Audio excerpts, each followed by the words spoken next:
اللہ انصاف اور احسان کرنے اور رشتہ داروں کو خرچ سے مدد دینے کا حکم دیتا ہے، اور بے حیائی اور نامعقول کاموں سے اور سرکشی سے منع کرتا ہے، اور تمہیں نصیحت کرتا ہے تاکہ تم یاد رکھو۔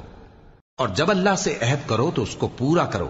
اور جب پکی قسمیں کھاؤ تو ان کو مت توڑو کہ تم اللہ کو اپنا ضامن مقرر کر چکے ہو، اور جو کچھ تم کرتے ہو اللہ اس کو جانتا ہے۔ اور اس عورت کی طرح نہ ہونا جس نے محنت سے تو سود کاتا پھر اس کو توڑ کر ٹکڑے ٹکڑے کر ڈالا، کہ تم اپنی قسموں کو آپس میں اس بات کا ذریعہ بنانے لگو کہ ایک گروہ دوسرے گروہ سے زیادہ غالب رہے۔ بات یہ ہے کہ اللہ تمہیں اس سے آزماتا ہے،